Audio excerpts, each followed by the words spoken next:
This is Hidden Killers Week in Review. A look back at the most prolific stories of the week. This is Hidden Killers with Tony Brueski. Here now, Tony Brueski.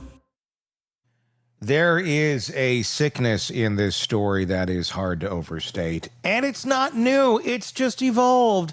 Ghislaine Maxwell was supposed to be the cautionary tale. The moment when the system finally proved that power, privilege, and predation could no longer hide behind money or connections, right? Instead, she's become proof that they still can. Maxwell, convicted in 2021 for trafficking minors for Jeffrey Epstein, was sentenced to 20 years in prison. That should have been the end of it. Justice served. Case closed.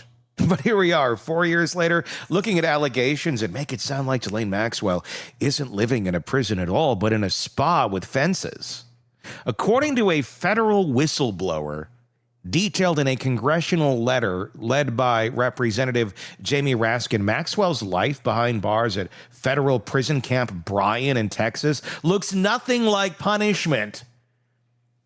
Allegedly, she's getting custom-delivered meals, private after-hour exercise sessions, unmonitored computer access, and unbelievably, help from a warden himself to draft a sentence-commutation request directly to President Donald Trump, and she gets a puppy. I'm not making it up. And yes, the same woman who helped traffic underage girls for a global network of predators is allegedly writing a personal plea for mercy, not from a place of suffering, but from comfort. And if that weren't enough to make you choke on the hypocrisy, there's this. Ghislaine Maxwell, convicted trafficker, has been allowed to care for and train a puppy as part of a federal prison program. Let that one sink in. While survivors of her crimes live every day haunted by the memories of what she helped orchestrate, the manipulation, the grooming, the nights stolen from them, she's out there in a grassy yard tossing a ball to a Labrador puppy, smiling for the cameras like she's in a redemption arc. That image alone, the predator with the puppy, might be the most grotesque representation of misplaced compassion in modern criminal justice.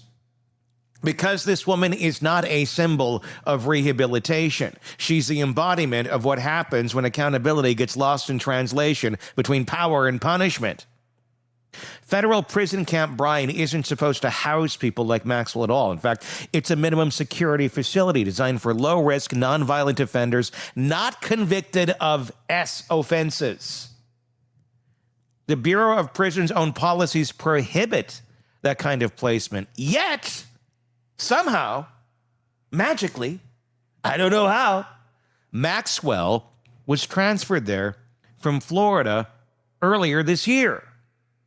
And that transfer, according to the whistleblower, came after a private 2-day meeting with Deputy Attorney General Todd Blanche, who just happens to have been President Trump's personal attorney before joining the administration.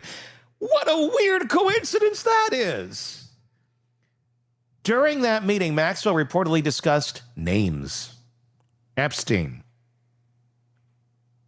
Connected individuals whose power and influence still hover like ghosts over this entire saga. Then, as if on cue, she lands in one of the softest facilities in the federal system. Her days allegedly filled with gourmet food, private workouts, computer access, and now a puppy to play with.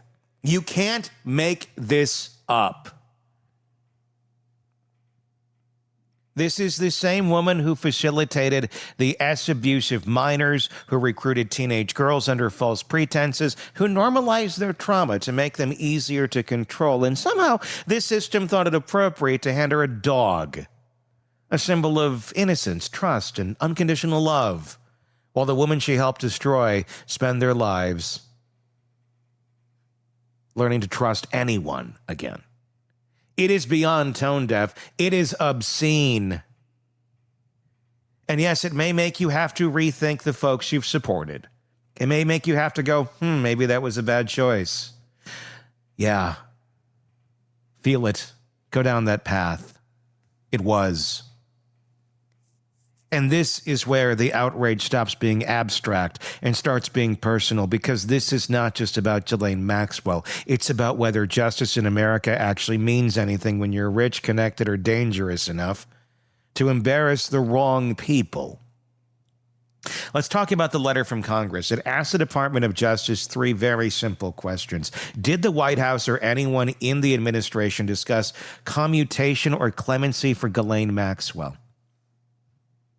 Was her transfer to a minimum security facility approved or influenced by someone at the top?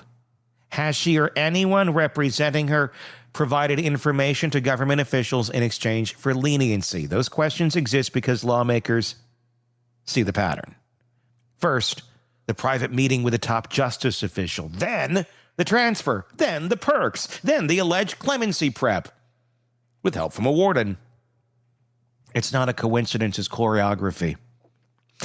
And now the American public is watching the story unfold, and it kind of feels like deja vu because we've seen this before. Jeffrey Epstein got a sweetheart deal back in 2008. He avoided real punishment because people with power protected him.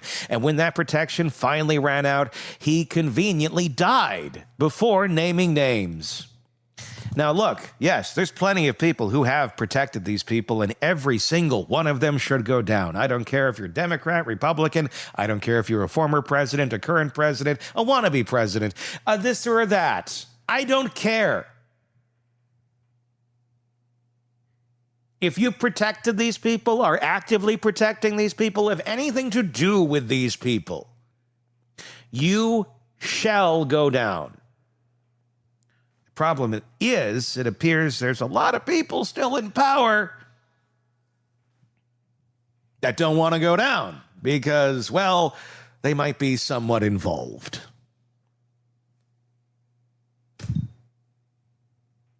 Now his partner in crime, the woman who helped him destroy lives, Epstein's partner in crime, appears to be living comfortably while preparing a plea for mercy from the very government that claims to be cracking down on predators. President Trump has repeatedly said he wants to expose the evil behind child exploitation. He's promised to be tough on traffickers. He's spoken passionately about protecting children from predators and holding the guilty accountable. Good. Then do it. This is where words meet action. Because if these allegations are true, then a convicted child trafficker, a woman who made a career of enabling the worst crimes imaginable, is being treated better than the women she helped victimize. And guess what, mister? We're going to take down predators and drain the swamp and all that shit. It's all happening on your watch, whether you want to admit it or not, and whether you want to admit you voted for him or not. It's your turn. You can't always go back to go, well, what did Biden do? What did Obama do? What did Bush do? What did Clinton do? Clearly not enough.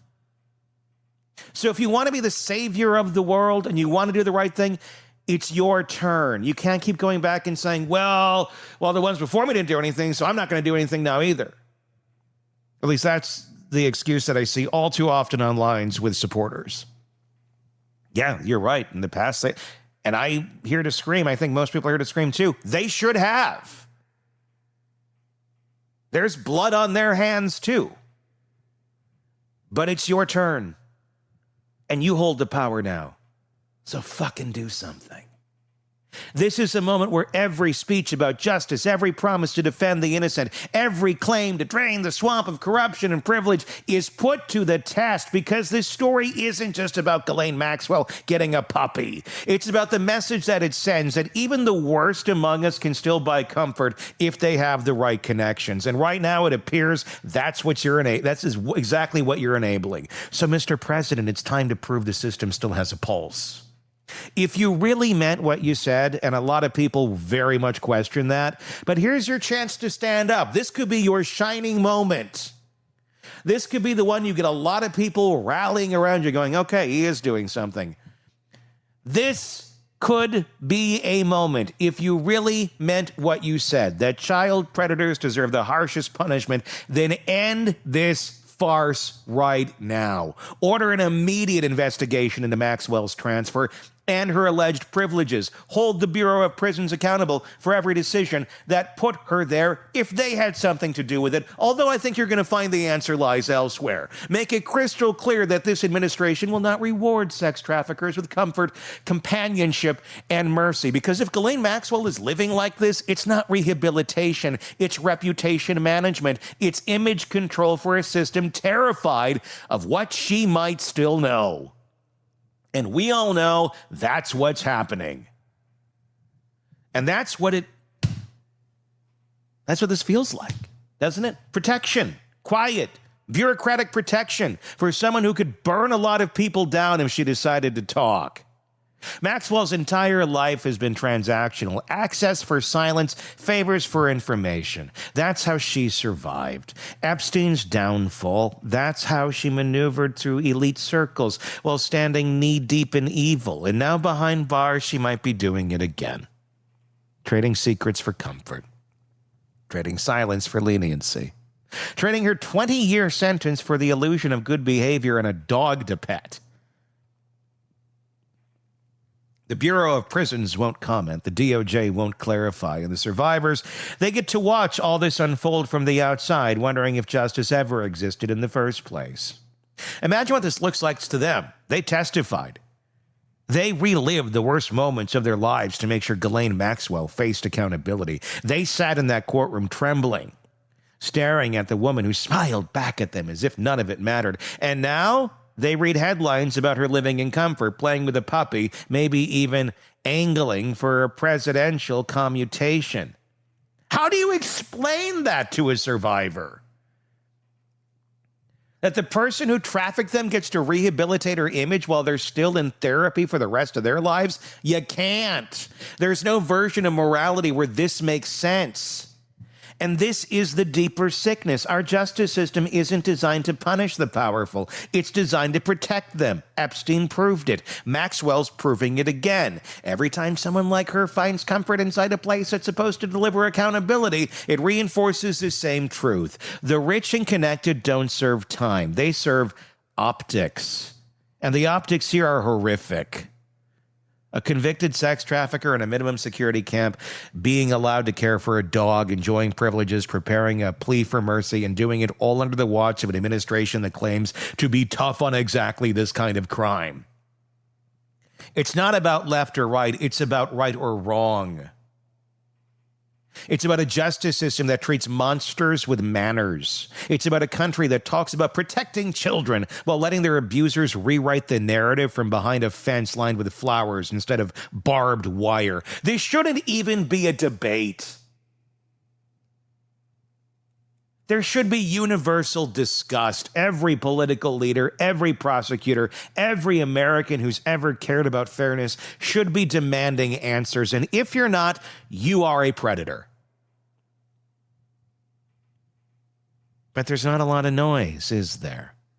There's a reason for that. Because when a story like this touches power, people go quiet.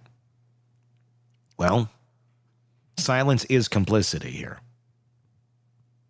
So, Mr. President, if you truly meant what you said about rooting out this evil, then show it.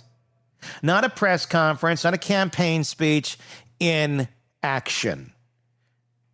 And pretending you don't know who they are, well, that just shows